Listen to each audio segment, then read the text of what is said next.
पति गुरु हिमगिरि सुता गोस्वामी गिरिजेश सहित शारदा नर्मदा वाय हृदय प्रदेश नगर नर्मदापुरम में शुभ सेवाश्रम धाम यहाँ विराजित नर्मदा आओ करें प्रणाम।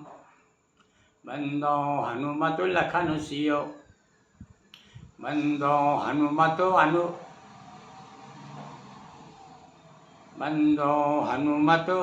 भरत संगो रिपुहन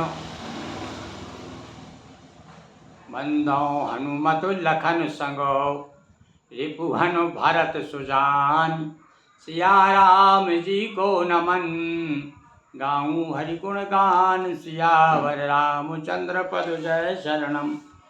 चलिए रामचरितमानस के श्रोताओं, आ जाइए जनकपुर में, देखिए क्या हो रहा है, हैं? इस समय राम और सीता की वरमाला हो चुकी है और सब लोग नाना प्रकार के विकारों में डूबे हुए हैं, विचारों में डूबे हुए हैं। सज्जन लोग तो कह रहे हैं अरे मूर्खो, अच्छा अपने आँख भर करके भगवान की छवि के दर्शन कर लो, ये जोड़ी फिर दोबारा देखने को नहीं मिलेंगी, आपको कहाँ मिलेंगी। है प्रसंग, क्योंकि भैया विवाह भी जीवन में एक ही बार होता है। तो उसी समय क्या हुआ, खरवर देखो विकलपुर नारी और सब मिलते ओ महीपन गारी। भैया गालियाँ भी पड़ रही हैं। देखिए जनक जी को जब खलबली मच गई, इधर उधर सबको कुछ कहने लगे, ऐसा कर दो वैसा कर दो। और अब वैसे तो वो सारी महिलाएं जो है राम जी को देख करके मन में सोच रही थी कि बहुत ही सुकुमार हैं, कोमल हैं, बाल मराल की मंडल ले ही ये हंस का बच्चा कैसे पहाड़ को उठा सकता है, नाना प्रकार की बातें हो रही थी। और जब खलबली मच गई तब तो सारी और जितनी औरतें थी वो सब जो है महीपन गारी यानी राजा को गालियां दे रही हैं। अरे जनक तूने अच्छा नहीं किया, ये कहाँ का उपद्रव कर दिया तूने, कहाँ का यज्ञ रचा दिया, कौन सी प्रतिज्ञा कर ली। यही अवसर अब इधर इस बीच में तो गाली गलौज हो रही थी, इसी बीच में क्या हुआ, यही अवसर सुन सेव धनु भंगा। ना जाने कहाँ से भैया बेतार का तार पहुँच गया और कोई ने मोबाइल कर दिया होगा परशुराम जी को, तो तुरंत जो सुन करके लिखा सुन शिव धनु भंगा। उन्होंने जो ही सुना कि शिव जी का धनुष, अरे सुना क्या, उन्होंने आवाज़ आई थी ना भाई, जो ब्रह्मांड भर में तो हल्ला मच गया था। तो वैसे ही खबर मिल गई, कहाँ जरूरत तार की जरूरत नहीं, तार बेतार की। वहीं पता चल गया उनको। हाँ बोले क्या हो गया, बोले मेरे शिव का, मेरे गुरु का धनुष तोड़ दिया। अब तो नाराज हो गए भैया। देखो हमारे कहना चाहिए हमारे वेदों में और पुराणों में, पूरे भारतीय साहित्य में देखें हम, धार्मिक साहित्य में, तो दो ऐसे ऋषि हैं। वैसे तो बहुत से ऋषि हैं जो श्राप दे, क्रोध आता तभी श्राप देता आदमी, तो बस क्रोध में आ जाते थे। पर सबसे महाक्रोधी कौन, बोले एक है दुर्वासा नाम के ऋषि है। और इसी प्रकार से ये परशुराम जी के बारे में भी कहा है भैया, इनको भी सहन नहीं होता बिल्कुल। श्री लक्ष्मण जी बार लक्ष्मण जी ने कहा, बताया कि महाराज क्रोध पाप की मूल, ये पाप का मूल है क्रोध। आप और फिर थोड़ा सा व्यंग भी कर दिया, अरे आप तो ब्राह्मण हो, चाहिए विप्र और कृपा। आगे देखना मजा आएगा क्या लक्ष्मण जी किस प्रकार से खबर लेते हैं परशुराम जी की। तो देखो महीप सकल सकुचाने बाज झपट जनु लवा लुकाने। और जब ही बाज पक्षी झपटता है नहीं, और सारे पक्षी जो है छिप जाते हैं। इसी प्रकार से ये तो पक्के दुश्मन हैं इनके, जैसे पक्षियों का दुश्मन बाज, इसी प्रकार से और क्षत्रियों का दुश्मन ये महाराज। पक्षियों के दुश्मन बाज और क्षत्रियों के दुश्मन महाराज। कौन से महाराज, ये परशुराम महाराज। अब ये तो देख करके बेचारे इधर उधर लुकने लगे सारे राजा लोग, उनके वो मापले उन सब मालूम था कि गिन गिन के मारते हैं। पर अब आप सोचिए, लोग कहते जरूर हैं कि क्षत्रिय विहीन कर दी, पर कौन से क्षत्रिय ये नहीं बताया भाई, ये वो अंडरस्टूड है। वो क्षत्रिय जो अन्यायी थे, अत्याचारी थे, उनको मारा है। और नहीं तो सबको मारते तो राम जी कैसे बच जाते, राम जी का वंश कैसे बच जाता।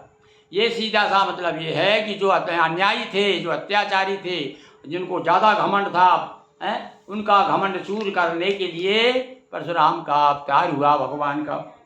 तो देव गौरी शरीर भूति भल विराजा और भाल विशाल त्रिपुंड विराजा। बड़ा माथा चौड़ा, उस पर त्रिपुंड लगा हुआ है, और पूरा गोरे हैं, और भूति भल विराजा, बड़े सुधाए सुंदर दिखाई दे रहे हैं। बड़ा त्रिपुंड विराज दूर से चमक रहा है भाल। सबसे पहले आदमी दिखते तो मुझे दिखते ना, पर सबसे पहले कोई आता तो पहले उसका चेहरा दिखेगा। तो चेहरे पे भी चमक रहा था, उनका जो भाल जो था वो चमक रहा था, उस पर त्रिपुंड लगा हुआ था।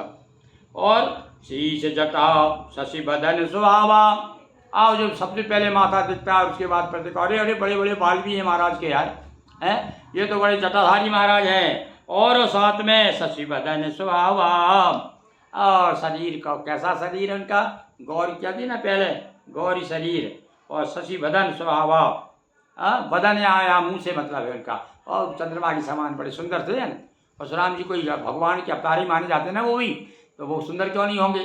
तो गोस्वामी कहते हैं शशि बदन, यानी चंद्रमा की तरह मुँह उनका बड़ा सुंदर है, और जिसे वैसे कछो कह न हो आवा।